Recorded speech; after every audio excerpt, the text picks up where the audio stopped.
Hello friends, welcome back to our channel. నేను మీ శశిరేఖ.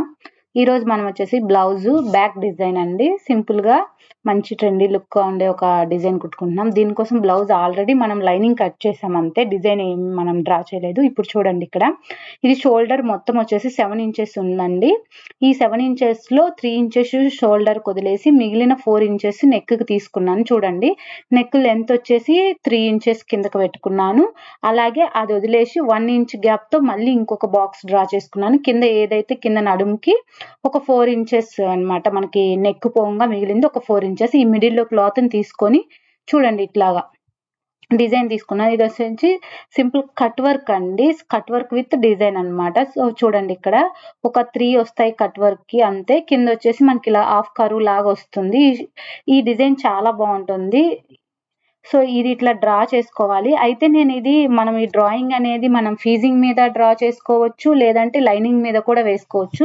కాకపోతే నేను లైనింగ్ మీద వేసి చేస్తున్నాను. సో ఇది 2 సైడ్స్ రావడం కోసం ఇలా మిడిల్కి మళ్ళీ రివర్స్ ఫోల్డ్ చేసి ఇట్లా ఒకసారి టచ్ చేస్తే మనం గీసిన మార్కర్ ఏదైతే ఉందో టచ్ అవుతుందో, అప్పుడు దాన్ని మళ్ళీ మనం ఒకసారి నీట్గా ఇట్లా డ్రా చేసుకుంటే మనకి ఎగ్జాక్ట్ వస్తుంది. చెప్పాను కదా, ఈ డ్రాయింగ్ మనం ఫీజింగ్ మీద డ్రా చేసుకునైనా ఇట్లా దీని మీద పెట్టేసి కుట్టుకోవచ్చు, లేదంటే లైనింగ్కే ఇట్లా డ్రా చేసుకోవచ్చు. చూడండి, ఫైనల్గా మన బ్లౌజ్ మోడల్ అయితే ఇదే అండి. చూడండి, ఇది చెప్పాను కదా 7 ఇంచెస్ తీసుకున్నాం మొత్తము. కొంచెం మీకు బోట్ నెక్ టైప్ వస్తుంది పైన.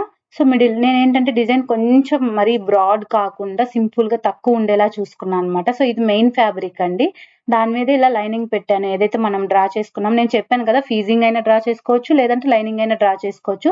ఇప్పుడు ఈ ఫీజింగ్ పేపర్ని అడుగున రెండు లేయర్స్కి అడుగున వైపు పెట్టేస్తున్నాం. మొత్తం కంప్లీట్గా మనం ఏదైతే డిజైన్ స్టిచ్ చేసుకుంటామో మిడిల్లో అది ఇట్లా పిన్స్ అటాచ్ చేసుకుంటే మనకు పక్కకు పోకుండా ఉంటుంది. ఇప్పుడు ఈ డ్రాయింగ్ మీద మనం సేమ్ ఏదైతే డ్రా చేసుకున్నామో మీకు చేతి వాళ్ళని బట్టి ఒక ఎడ్జ్ని స్టార్ట్ చేయండి ఫస్ట్. సో ఇలాగా మొత్తం ఇలా డ్రా చేసుకొని సేమ్ ఆ లైన్ మీదే మనం స్టిచ్ చేసుకోవాలి. గుర్తుపెట్టుకోండి, కింద మనకి ఫీజింగ్ ఉంది. ఒకవేళ మీరు ఫీజింగ్కి మార్కింగ్ పెడితే ఫీజింగ్ పైన పెట్టి కుట్టేసుకొని దాన్ని లోపలికి ఫోల్డ్ చేసుకోవచ్చు. సో ఇలా మనం ఏదైతే కట్ వర్క్ మొత్తం డిజైన్ పెట్టామో ఇట్లా సింపుల్గా తీసుకోండి. అయితే మనం స్టిచ్ చేసేటప్పుడు ఓన్లీ కార్నర్స్ దగ్గర కొంచెం స్లోగా నీట్గా తీయాలి. ఆ కార్నర్స్ నీట్గా తీయకపోతే మనకు కట్ వర్క్ షేప్ అనేది రాదు. సో మెయిన్ అదొక్కటి స్టిచ్చింగ్లో మనకి ఇంకేం ఉండదు, మిగతా అంతా సింపుల్గానే ఉంటుంది. సో అట్లా ఆ మూలాల దగ్గర కొంచెం నిదానంగా మనం కర్వ్స్ తిప్పుకుంటూ తీసుకుంటే సరిపోతుంది డిజైన్. ఇది చాలా సింపుల్గా ఉంటుందండి. కొంచెం స్టిచ్చింగ్ ఐడియా ఉన్న వాళ్ళైనా కుట్టేసుకోవచ్చు. సో ఈ మెథడ్ ఏంటంటే ఓన్లీ మీకు ఈ ఫ్యాబ్రిక్కే పనికొస్తుంది. అలా కాకుండా ట్రాన్స్పరెంట్ నెట్ టైప్కి అయితే మనకి ఇంకొక లేయర్ లైనింగ్ పట్టిందండి. సో దానికి వర్తించదు. సో ఓన్లీ ఇట్లా ట్రాన్స్పరెంట్ లేని క్లాత్కే ఇట్లా వస్తుంది. సో ఇప్పుడు ఈ మిడిల్లో డిజైన్ ఏదైతే ఉందో దాని అమ్మట ఒక స్టిచ్ ద్వారా గ్యాప్ వదిలేసి మిగతా మొత్తం క్లాత్ ఇట్లా కట్ చేసేసుకోండి. సో ఇక్కడ గుర్తుపెట్టుకోండి, మనం పైన నెక్ కుట్టట్లేదు, ఓన్లీ మధ్యలో డిజైనే కుట్టాము. నెక్ కుడితే తిప్పేం రాదు. సో అందుకని ఓన్లీ ఇది కుట్టుకొని నెక్ అచ్చం మళ్ళీ సపరేట్ క్లాత్ వేసుకొని మనం తిప్పేసుకుంటున్నాము. అలా కాకుండా మిడిల్లో ఈ డిజైన్కి డోరీ కోసమని మనం ఓపెన్ పెట్టుకుంటే తిప్పేసుకోవచ్చు, కానీ మనం అట్లా పెట్టలేదు ఇది. సో ఇలా మొత్తం మనం కట్ చేసేసుకోవాలండి. చెప్పాను కదా, ఒక స్టిచ్ వార గ్యాప్ ఉంచుకోండి, కానీ కట్ చేసుకునేప్పుడు జాగ్రత్త అండి. ఇట్లా ఒక్కసారి మనకు థ్రెడ్ తెగిన నెక్ మళ్ళీ రాదు మనకి నీట్గా. సో జాగ్రత్తగా కట్ చేసుకోవాలి. కట్ చేసుకున్న తర్వాత మెయిన్ ఏంటంటే ఈ చిన్న చిన్న కటింగ్స్ అనమాట. కొద్దిగా ఇట్లా కటింగ్స్ పెట్టుకోవాలి. కార్నర్స్లో పెట్టుకోవాలి, మామూలుగా కూడా పెట్టుకోవాలి. ఇలా పెట్టుకోవడం ఏంటంటే దీనివల్ల మనం నెక్ తిప్పేసినప్పుడు ఆ షేప్ అనేది కరెక్ట్గా నీట్గా వస్తుంది. సో ఇలాంటి నెక్కులు ఏవైనా కుట్టుకునేటప్పుడు ఫీజింగ్ వాడడం మర్చిపోకండి. ఫీజింగ్ వల్ల బ్లౌజ్కి స్టిఫ్నెస్ వచ్చి మనం ఏదైతే డిజైన్కి మోడల్స్ పెడతామో ఆ బ్లౌజ్కి అవి పర్ఫెక్ట్గా షేప్ వస్తాయి అనమాట ఫీజింగ్ వల్ల.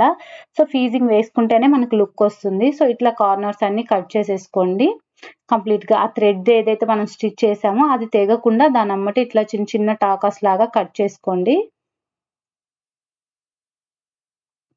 ఇలా కట్ చేసుకున్న తర్వాత మనం ఏదైతే కింద ఫీజింగ్ ఉంది, మిడిల్లో మెయిన్ ఫ్యాబ్రిక్ ఉంది, పైన లైనింగ్ ఉంది. సో ఈ లైనింగ్ని లోపలికి తిప్పేసినప్పుడు ఫీజింగ్ మిడిల్లో ఉంటుంది, పైన మెయిన్ ఫ్యాబ్రిక్ ఉంటుంది, అడుగున లైనింగ్ ఉంటుంది. ఈ రెండు మధ్యలో ఫీజింగ్ వెళ్ళిపోతుంది అనమాట. మళ్ళీ ఫీజింగ్ బయటకు ఉండేటట్టు మనం వేసుకోవద్దు, వాష్ చేసినప్పుడు మొత్తం చిరిగిపోతుంది. అది గుర్తుపెట్టుకోండి. సో చూడండి, ఇలా ఉంది కదా, మనకి ఫీజింగ్ కూడా ఎక్స్ట్రా ఉన్నదంతా తీసేసేయండి, మనకి ఇంత అవసరం లేదు.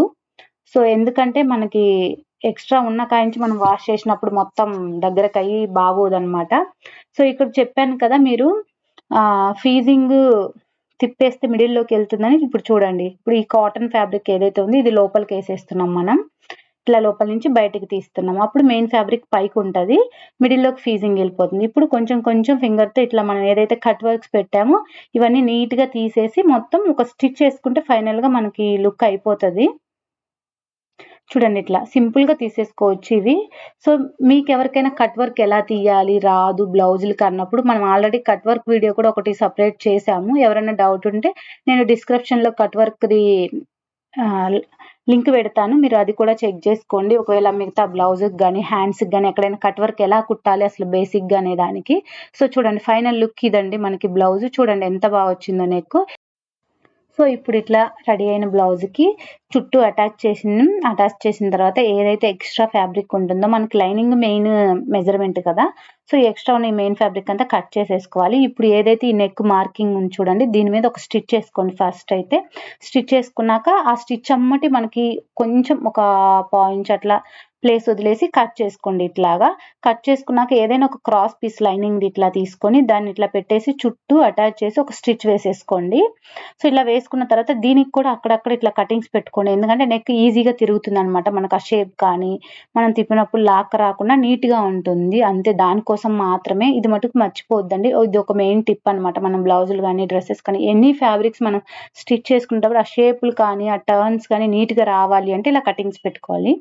ఇప్పుడు దీన్ని ఇట్లా లోపలికి ఫోల్డ్ చేసేసి మీద ఒక స్టిచ్ వేసుకుంటే ఆ ఎడ్జ్ కొంచెం ఫోల్డ్ చేసి కుట్టుకుంటే దీన్ని హెమ్మింగ్ చేసుకోవచ్చు మనం అనమాట. ఇలా రెడీ అయిపోతుంది. ఇట్లా హెమ్మింగ్ చేసుకోవడానికి ఉంటుంది. కొంచెం ఇది ఇట్లా ఫోల్డ్ చేసి కుట్టుకుంటే హెమ్మింగ్ చేసుకుంటే సరిపోతుంది, మనకు నెక్ వేరే అవసరం ఏం లేదు. సో ఫైనల్గా మనకి బ్లౌజ్ బ్యాక్ సైడ్ అయితే ఈ డిజైన్ ఇట్లా రెడీ అయిపోయిందండి. ఇది ఒక డిజైన్ అనమాట. ఇలా మంచి మంచి డిజైన్స్ ఇంకా నేను ముందు వీడియోస్లో షేర్ చేస్తూ ఉంటాను. మీకు ఏదైనా డౌట్స్ ఉన్నా, నేను కుట్టిన దాంట్లో ఏదైనా తేడా ఉన్నా మీరు కూడా నాకు సజెషన్ చేయొచ్చు అనమాట. సో కామెంట్ బాక్స్లో ఏమన్నా ఉన్నా కామెంట్ చేయండి. ఇంకా ఏమన్నా కొత్త డిజైన్స్ కావాలన్నా అడగండి, నేను కూడా కొత్తవి పెట్టడానికి ట్రై చేస్తాను ముందు ఇక నుంచి. సో ఐ హోప్ ఈ డిజైన్ మీ అందరికీ నచ్చింది అనుకుంటున్నాను. చూడండి ఫైనల్గా అవుట్లుక్ ఎలా వచ్చిందో. సో మరొక మంచి వీడియోతో మీ ముందుకు వస్తాను. అంతవరకు సెలవు.